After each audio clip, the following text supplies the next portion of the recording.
Lolo Lito Atienza ni Eman Atienza, sobrang lungkot pa rin hanggang ngayon. Kitang-kita sa kanyang mga mukha. Ngayon nga ang huling lamay nitong apo niya na si Eman Atienza kasama ang buong pamilya.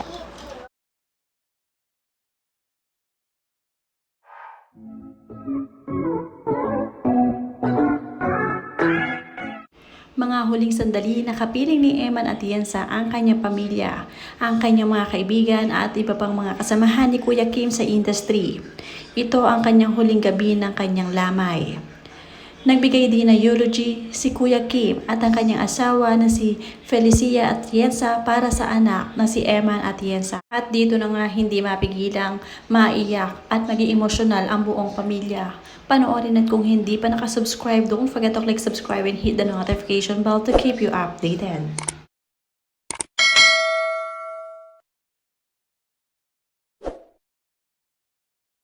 Dito nga tumatak ang mga sinabi ni Eman Atienza at nag-spread sa maraming tao. Sabi nga ni Kuya Kim, based on what they say, she's touched so many lives, so many of her followers in social media.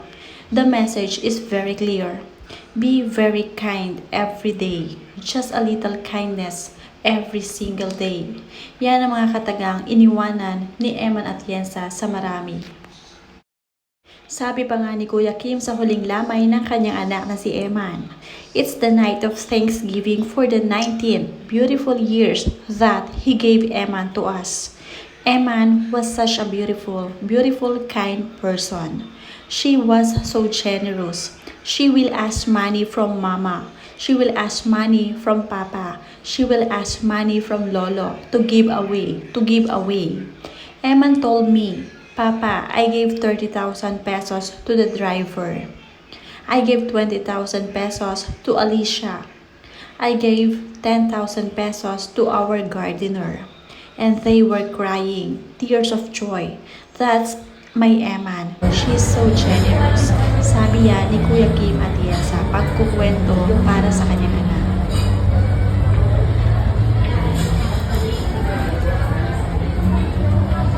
Alas po Kuya Kim.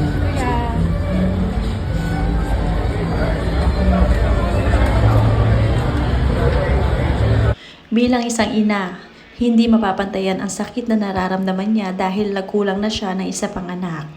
Mula kay Felicia Atienza, her message for her daughter Eman as they remembered her memories and paid tribute to her life. Eman was truly her mother's mini-me, calm, sophisticated, and well-spoken. Just like her, she definitely inherited her mom's wit and beautiful facial features. Marami pa nga nagbibigay ng komento para kay Eman at sa buong pamilya. Mula kay Angelica Samson, I haven't posted anything about this because I didn't expect how much it affected me until now. My heart hurt watching Eman's mom give her a eulogy. Iba kapag sa nanay nanggaling, the one who carried Eman for 9 months. Felicia spoke with so much grace and composure, pero ramdam mo yung sakit. Imagine losing your daughter who had so much ahead of her, so much respect for Kuya Kim and Miss Felicia. They are such a strong parents, a true example of unwavering faith.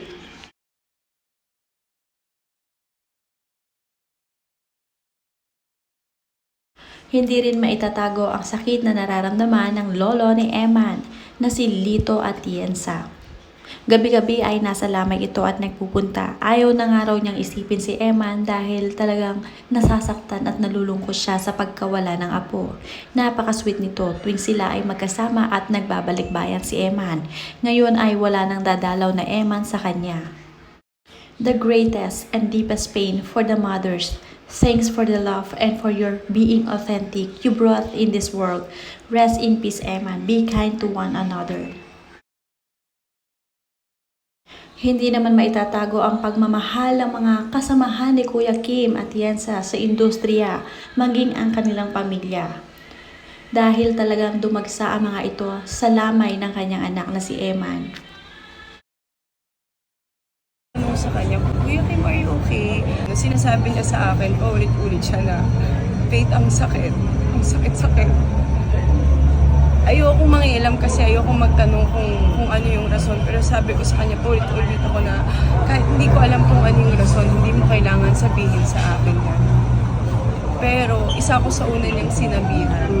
Tanong ako ng tanong sa kanya, Kuya Kim, are you okay? Sinasabi niya sa akin, paulit-ulit siya na, Faith, ang sakit. Ang sakit sa Ali Soto, isa din sa mga nakiramay at dumating din sa huling lamay nitong si Eman Atienza. Nakikiramay siya sa Atienza family dahil nga naranasan din niya na mawala ng anak sa murang edad. Nakaka-relate dito si Ali Soto kaya naman mangiyak-ngiyak siya sa nangyari. Nakita pa nga niya si Angelo De Leon dito.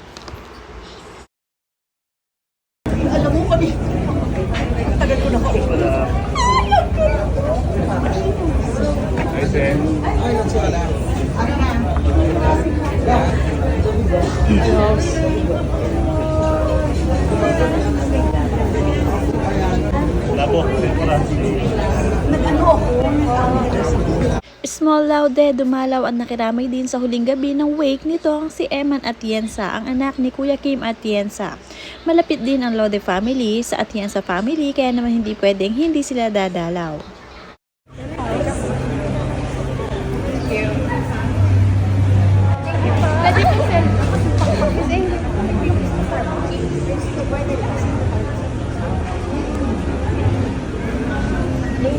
Tita Small, nasa ng mi esposo mo?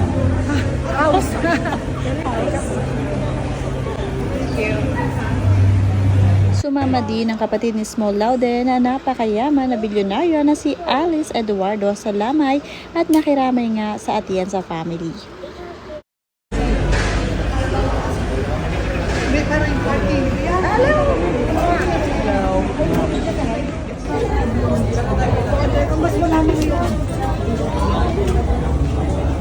Tita Small.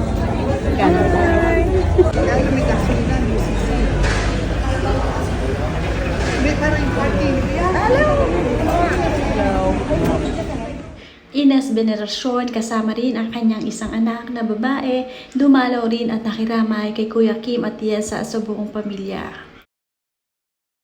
Dumating nga din sa lamay ang magkapatid na Asuta De Rossi at Alessandra De Rossi. Isa rin ang magkapatid sa malalapit kina Kuya Kim Atienza at sa buong pamilya. Kaya naman talagang sinadya nila ito na makapunta para makadalaw sa huling gabi ni Eman Atienza.